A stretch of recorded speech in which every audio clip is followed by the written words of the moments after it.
Have a nice day. Today is Sunday, 6th of October 2024. On this day, we start the newspaper analysis with the newspaper The Hindu status that our tanks are mooring in Ladakh sector. Explain.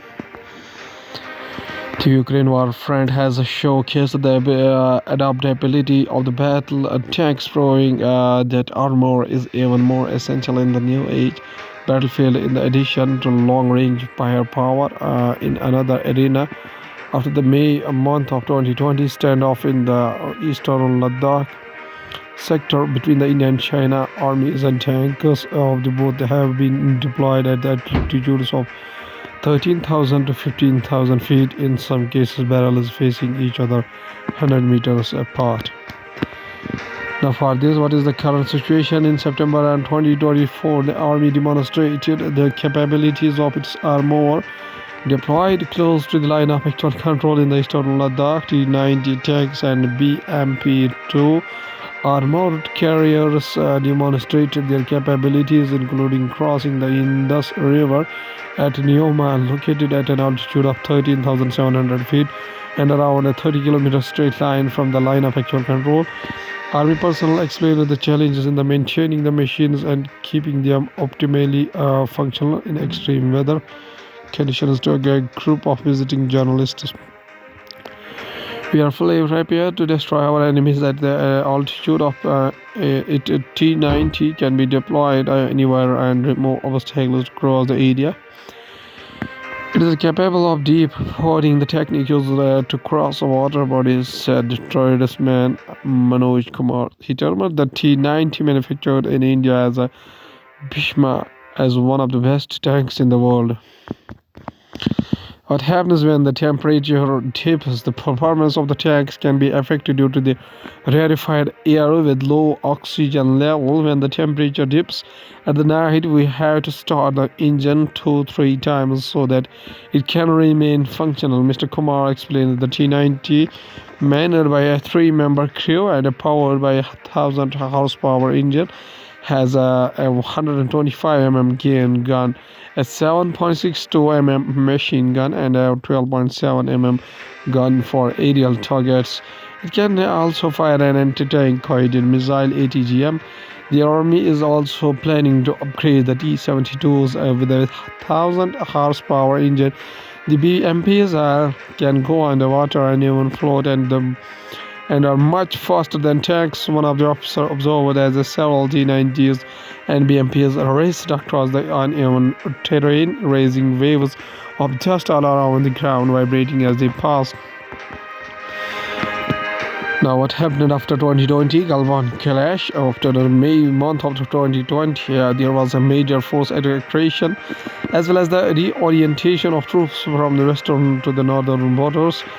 As the standoff unfolded, the Indian military went all out in the mobilization to counter Chinese build-up as well as its ingress into Indian-held territory. The Indian Air Force (IAF) pressed its entire transport fleet, airlifting over 68,000 troops, 330 infantry vehicles, and over 20 tanks, in addition to artillery guns in the initial phase. According to the defense sources, in all over 9,000 tons were airlifted, including traders and surface-to-air guided weapon systems.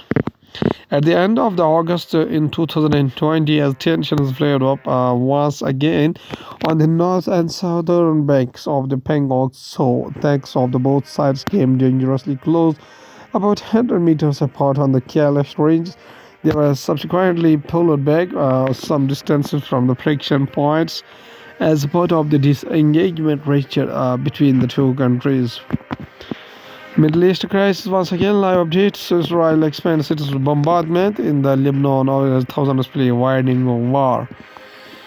Israeli soldiers move on armored personal carriers APC near the Israeli-Gaza border as the smoke rises to the sky in the Gaza Strip seen from the southern Israel. Sunday, January 21st, 2024. Thousands of protesters took to the streets in major cities around the world, demanding an end to bloodshed in Gaza. and the wider Middle East as the start of Israel's war in the Palestinian enclave approaches its first anniversary.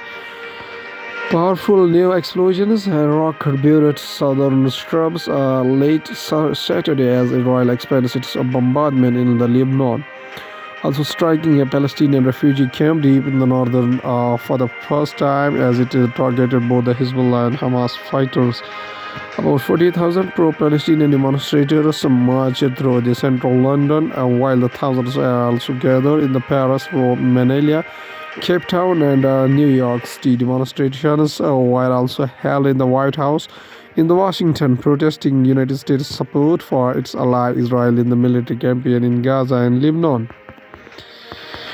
The axis of resistance, Iran's forward defense network system, the thousands of the people in the Lebanon, including Palestinian refugees, continued to flee the widening conflict in the region, while rallies were held around the world, marking the approaching anniversary of the start of the war in Gaza.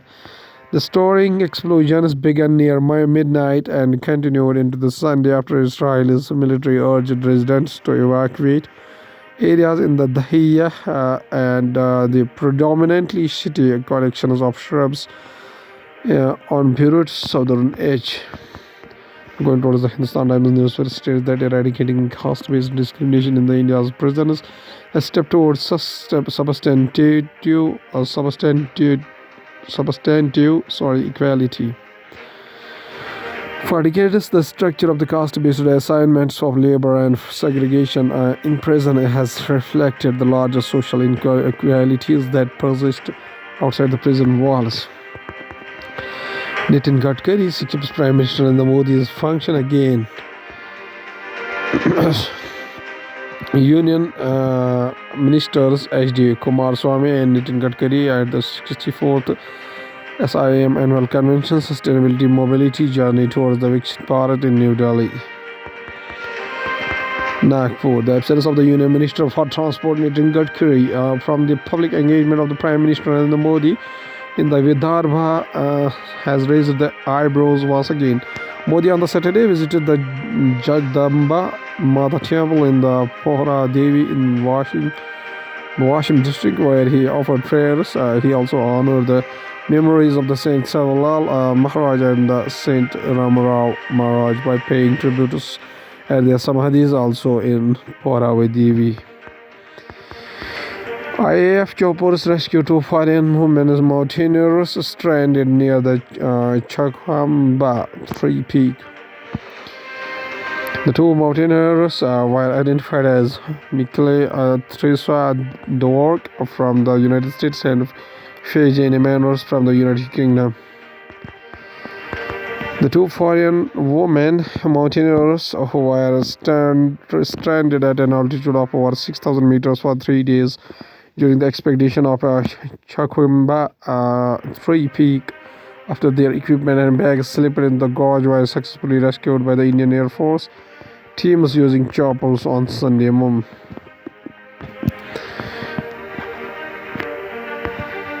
The two mountaineers were identified as Mikhail Theresa Dwork from the United States and the Faye Emanuel from the United Kingdom, and they were 995 kilometers from the Chakhamba Tree Peak when they got stranded according to officials. Commandant SDRF Arpan Yaduvanshi said the 4-member SDRF team that was sent ahead of the advanced base camp is also being brought to Joshimath by army choppers. Now going towards the business economy of the country from the business point of view, business is news live updates today, October 6, 2024. Adani now plans green hydrogen international gas for the Ahmedabad cooking pipelines.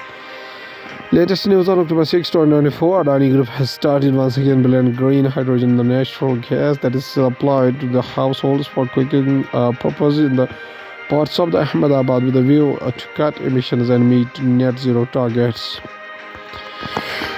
India, now fourth country in the world with the foreign exchange reserves over $700 billion. The growth in the reserves is attributed to the multiple factors, including $30 billion in the foreign inflows so far this year, led mainly by investments in local bonds after the inclusion in an important JP Morgan index.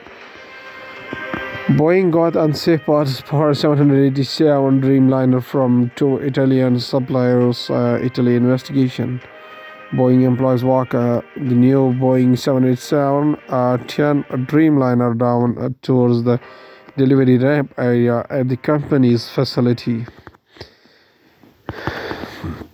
Going to the science and going to the world news, including Brazil's top court delays access return over the fine payment error. American killed in the Lebanon was United States citizen, confirmed State Department. Harris meets Arab American leader in the Michangan amid anger over the United States support for Israel. South African man gets 42 life terms for the child rape and assault. Biden says Israel should seek other alternatives to striking Iran while sites. Haitian gang kills at least 17, including 3 infants in United Nations. U.S. British strikers are launched on Yemen capital Sana'a. Hodeidah airport reports Mauritius to go to polls on November 10. Missile strike was minimum punishment for Israel's crime. Iran's supreme leader Khamenei in the first Friday sermon in the 5 years. 1 year of the war in Gaza, mental scars that will last a lifetime amid Iran-Israel conflict. A look at how their armies take up. Iran's supreme leader Khamenei to give first fire of Friday sermon in the 5 years will honor slain Hezbollah chief. Now going to science and tech, we have the greater involvement of the doctors and administrators needed in infection prevention and control. Telangana's Commissioner of Health and Family Welfare. Telangana Commissioner of Health and Family Welfare R.V. Karan being presented with a certificate by the organizers of the G-Spark conference in Hyderabad on Saturday. The Telangana government is taking steps to improve infection in prevention and control (IPC) across the government hospitals and by setting a greater role for the clinical staff and administrative leaders, said the Commissioner of Health and Family Welfare R.V. Karanan in Hyderabad on Saturday, October 5.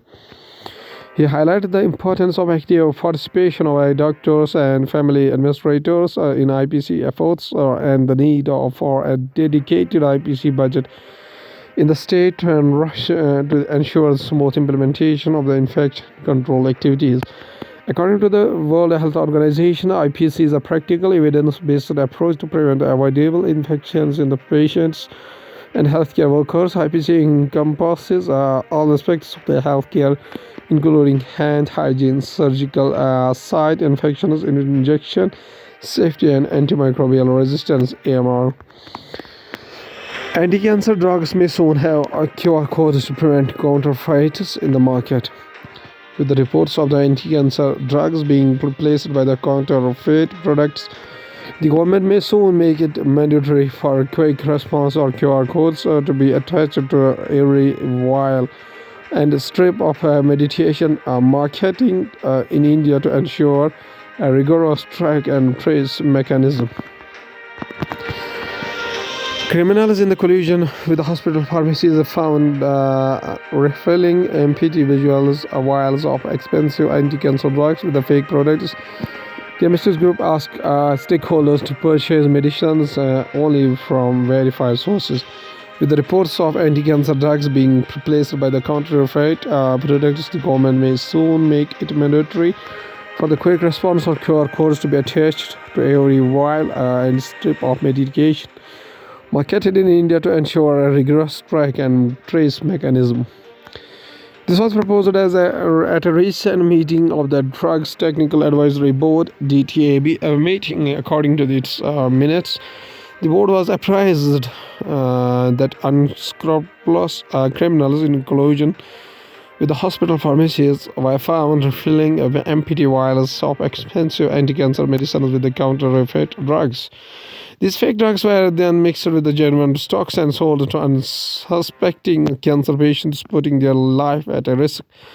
The board meeting's minutes noted. Google says it will stop linking to New Zealand news if a law passes forcing it to pay for content. The government, led by centre-right National, had opposed the law in 2023 when introduced by the previous administration. Google says it will stop linking to New Zealand's news content and will reverse its support of local media outlets if the government passes a law forcing tech companies to pay for articles displayed on the platform. Google said Friday it will stop linking to New Zealand news content and will reverse its support of local media outlets if the government passes a law forcing tech companies to pay for articles displayed on their platform. The war to serve Google traffic to New Zealand news sites, made in a blog post by the search giant on Friday, echoes strategies the firm deployed as Australia and Canada prepare to enact similar laws in the recent years. It followed a surprise announcement by New Zealand's government in July month that lawmakers would advance a bill forcing tech platforms to strike deals for sharing revenue generated from news content with the media outlets producing it. At last, there's a famous quotation said by a famous scientist, physician, Sir Chandrasekhar Venkata Raman, whose short name is C.V. Raman. Birth anniversary is 7 November 1888 up to 21st of November 1970. Was an Indian physicist known for his work in the field of light scattering using a spectrograph that he developed, and he and his student K.S. Krishnanan discovered that when light towards a transparent material, that reflected light changes its wavelength. This phenomenon of unknown type of scattering of light, which they called modified scattering, was subsequently termed the Raman effect or Raman scattering. Raman received the 1930 Nobel Prize in Physics for the discovery and was the first Asian and the first non-white to receive Nobel Prize in any branch of science. Mr. Raman, in 1917, he was appointed as a professor of physics and by Ashutosh Mukherjee at the Raj Bazar Science College at the University of Calcutta. On his first trip to Europe, seeing the Mediterranean Sea motivated him to identify the prevailing explanation for the blue color of the sea at the time, namely the reflected rayleigh scattering of light from the sky as being incorrect. He founded the Indian Journal of Physics in 1926. He moved to Bangalore in 1933 to become the first Indian director of the Indian Institute of Science. He founded the Indian Academy of Science the same year. He established the Raman Research Institute in 1948, where he worked to his last days. The Raman effect was discovered on 28th of February 1928. The day is celebrated annually by the Government of India as the National Science Day. Mr. Raman says a very famous quotation is that success can come to you by courageous devotion to the task lying in front of you. Okay, thank you.